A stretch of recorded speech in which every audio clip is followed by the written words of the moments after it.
అక్కడే ఎటు నుంచి ఎటు వెళ్లాలన్నా మోత మోగిపోవాల్సిందే. ఇది చాలదన్నట్లు మరో టోల్ ప్లాజా ఏర్పాటు చేసి వాయిస్తున్నారు.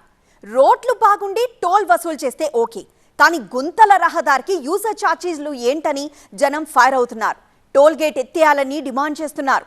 ఇంతకీ ఏ జిల్లాలో ఈ టోల్ ప్లాజా పంచాయతీ? టోల్ గేట్ వల్ల అసలు ఇబ్బందులేంటి? విజయనగరం చుట్టూ టోల్ గేట్ల వాయింపు, టోల్ ప్లాజాల దగ్గర ముక్కుపిండి మరీ వసూళ్లు. విజయనగరం పట్టణం నుంచి విశాఖపట్నం వెళ్లే దారిలో జొన్నాడ సమీపంలో ఒక టోల్ గేట్ ను ఏర్పాటు చేసింది National Highway Authority of India.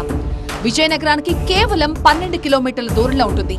ఇక్కడ అవసరం లేకపోయినా టోల్ ప్లాజా ఏర్పాటు చేసి మరీ వాయిస్తున్నారు అనేది అసలు పాయింట్. ప్రతిరోజు విజయనగరం టు విశాఖకు వేలాది మంది వాహనాల రాకపోకలు సాగిస్తూ ఉంటారు. వ్యాపారులు, సామాన్యులు, అలాగే ఆసుపత్రి అవసరాలు ఉన్న వాళ్లు అటు ఇటు వెళ్లొస్తుంటారు. ఈ టోల్ గేట్ ఏర్పాటుతో ఇప్పుడు వారిపై పెనుభారం పడుతోందని గగ్గోలు పెడుతున్నారు. జిల్లాలో ఇప్పటికే నాతవలస దగ్గర జాతీయ రహదారిపై ఒక టోల్ గేట్ ఉండగా, మానాపురం సమీపంలో మరొక టోల్ గేట్, అలాగే గంట్యాడ సమీపంలో ఇంకొక టోల్ గేట్ ఏర్పాటుకు రంగం సిద్ధం చేస్తున్నారు అధికారులు. ఇలా విజయనగరం జిల్లా కేంద్రం నుంచి ఎక్కడికి వెళ్లినా టోల్ వాయింపు తప్పేలా లేదు అంటున్నారు సామాన్యులు.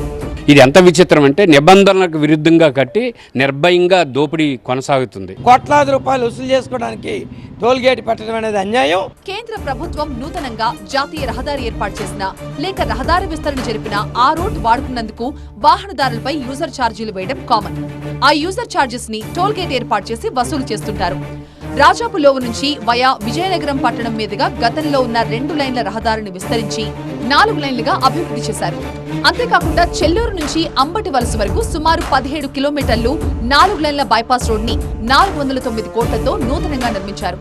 గతంలో NH-43 గా పిలువబడిన జాతీయ రహదారి ప్రస్తుతం NH-26 గా మార్చారు. 2015లో శాంక్షన్ అయిన ఈ రహదారి పూర్తవడానికి చాలా సమయమే పట్టింది. ఎట్టకేలకు నిర్మాణం పూర్తి చేసిన నాణ్యతా లోపాలు స్పష్టంగా కనిపిస్తున్నాయి. అలా ఏర్పాటు చేసిన 2, 4 లైన్ల రహదారులకు ఇప్పుడు ముక్కు పిండి మరీ టోల్ వసూలు చేస్తున్నారు. విశాఖ నుంచి ట్రాన్స్పోర్ట్ ఆటోల ద్వారా సామాగ్రిని తరలిస్తూ ఉంటారు చిరు వ్యాపారులు. పెరిగిన డీజిల్ స్పేర్ పార్ట్ ధరలతో ట్రాన్స్పోర్ట్ రంగం కూడా ఇబ్బందులు ఎదుర్కోక తప్పని పరిస్థితి. టోల్ గేట్ ఏర్పాటుతో తమపై అదనపు భారం మోపుతున్నారని విజయనగరం జిల్లా వాసులు ఆందోళనలు కూడా చేశారు. నిత్యం వివిధ పనుల నిమిత్తం విశాఖకు వెళ్తుంటామని, తమకు మిగిలే ఆ కొంత సొమ్మును కూడా టోల్ రూపంలో గుంజుకుంటే తమ పరిస్థితి ఏంటని నిలదీస్తున్నారు. వెంటనే టోల్ గేట్ తొలగించాలని డిమాండ్ చేస్తున్నారు. ఇప్పుడు వచ్చిన రోడ్లు వేసేయడం, టోల్ గేట్లకే ఇచ్చేయడం, ఎక్కడ పెడితే ఇచ్చేయడం. ఆ సామాన్య మానవుడికి ఎంత వస్తుంది?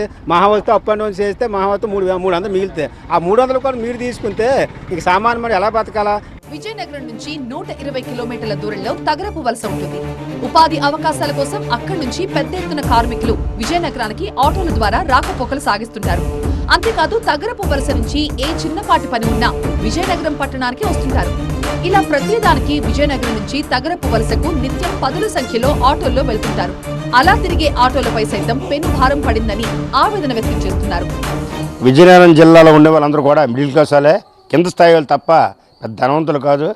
మరి నిత్యం విశాఖపట్నం ఉదయం, సాయంత్రం, మధ్యాహ్నం 3 పూటలు 3 సార్లు వెళ్ళే వాళ్ళు చాలామంది ఉన్నారు. ప్రతిసారి తోలుగేటు కట్టుకొని వెళ్ళాలంటే ఎంతో ఇబ్బంది పడతారు. ముఖ్యంగా మాకు తరబడ్స్ పక్కనే ఉంది, 22 కిలోమీటర్ల దూరంలో. తగరపల్లి చెల్లి రావాలన్నా కూడా టోల్గేట్ కట్టాలంటే ఇంకా ఆ టోల్గేట్కి ఇచ్చేటప్పుడు బస్సులు వెళ్ళిపోవచ్చు. రాజాపులోవ నుంచి విజయనగరం పట్టణం వరకు రహదారిని ఒక ప్రైవేట్ నిర్మాణ సంస్థ 4 లైన్ల రహదారిగా మార్చింది. అయితే ఆ కంపెనీ చేస్తున్న రహదారి పనుల్లో నాణ్యత లేకపోవడంతో రోడ్డు గుంతలమయంగా మారింది. గుంతల రోడ్డుపై వాహనాల్లో వెళ్లాలంటేనే నరకం కనిపిస్తోంది అంటున్నారు ప్రయాణికులు. రోడ్డుపై ప్రయాణించడానికి వాహనదారులు ఇబ్బందులు పడుతుంటే సౌకర్యవంతమైన రవాణా సదుపాయం లేకుండా టోల్ గేట్ ఏర్పాటు చేసి ఇలా డబ్బులు వసూలు చేయడం ఏంటంటూ మండిపడుతున్నారు జిల్లావాసులు. విజయనగరం పట్టణానికి కోతవేటు దూరంలో ఒక విచిత్రమైనటువంటి టోల్గేట్ని కట్టారు. ఇది ఎంత విచిత్రం అంటే నిబంధనలకు విరుద్ధంగా కట్టి నిర్భయంగా దోపిడీ కొనసాగుతుంది. ఇది ఎంత విచిత్రం అంటే ఇది నేషనల్ హైవే 16, కానీ అక్కడ బోర్డు చూస్తే నేషనల్ హైవే 26 అని ఉంది. అక్కడ పంచాయతీ బోడిమెట్టపాలెం, కానీ అక్కడ జొన్నాడని బోర్డు పెట్టారు. అక్కడ రీహాబిటేషన్ చేయాలి, కానీ రీహాబిటేషన్ జరగలేదు. పంచాయతీ వేరు, కట్టింది వేరే చోట. ఒరిజినల్గా కట్టాల్సింది ఏంటి? చెల్లూరు దగ్గర నుంచి విజయనగరం బైపాస్ రోడ్డు కట్టారు కాబట్టి ఎవరైనా ఆ బైపాస్ రోడ్డుని వాడుకున్నప్పుడు టోల్గేట్ ద్వారా వెళ్ళి డబ్బులు కట్టుకోవచ్చు. కట్టాల్సింది చెల్లూరు దగ్గర అయితే కట్టింది జొన్నాడ దగ్గర. టోల్ ప్లాజాల దగ్గర వసూళ్లతో ఇంటి నుంచి సమీప ప్రాంతాలకు వెళ్లడానికి కూడా బెంబేలెత్తిపోతున్నారు వాహనదారులు. నిబంధనలు పక్కన పెట్టి ఒక టోల్ గేట్ మరొక టోల్ గేట్ మధ్యలో కనీస దూరం కూడా పాటించకుండా సమీప ప్రాంతంలోనే ఇబ్బడి ముబ్బడిగా టోల్ గేట్లు ఏర్పాటు చేసి సామాన్యుల నడ్డి విరుస్తున్నారంటూ మండిపడుతున్నారు. కానీ పాత రోడ్డు విశాఖపట్నం నుంచి విజయనగరంకి వచ్చే దారి అది చెల్లూరు దగ్గర, అటు విశాఖపట్నం, ఇటు విజయనగరం, అటు శ్రీకాకుళం అనేక రకాల ప్రజలు ఈరోజు అక్కడికి వెళ్ళి చిన్న చిన్న వ్యాపారస్తులు కానీ, ట్రాన్స్పోర్ట్ కానీ, హాస్పిటలైజ్డ్ కానీ వేరే కారణాలతో కారుల మీద వాహనాల మీద వెళ్తే వాళ్ళ మీద వేల రూపాయల భారాలు వేసి ఈరోజు కేంద్ర ప్రభుత్వం ప్రజల మీద భారాలు వేయడమే కాకుండా కోట్లాది రూపాయలు వసూలు చేసుకోవడానికి టోల్ గేట్ పెట్టడం అనేది అన్యాయం. ప్రస్తుతానికి ఒక ఆటో లేదా కార్లో విజయనగరం నుంచి విశాఖకు వెళ్లాలంటే అప్ అండ్ డౌన్ 85 రూపాయల టోల్ ఛార్జ్ వసూలు చేస్తున్నారు. టోల్ ఛార్జీలు పెరగడం వల్ల ప్రయాణికుల ఆటో ఛార్జీలు కూడా పెరిగే అవకాశం ఉంది.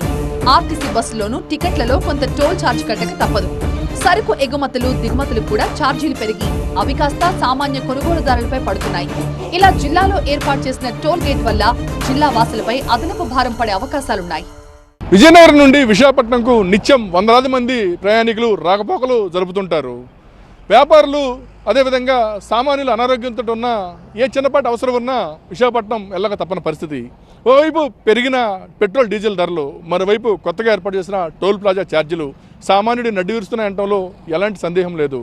రోజురోజుకి పెరుగుతున్న ఆందోళన నేపథ్యంలో national Highway authority, central government దీనిపై దృష్టి సారించి తమ సమస్యకు పరిష్కారం చూపాలని డిమాండ్ చేస్తున్నారు విజయనగరం పట్టణ వాసులు.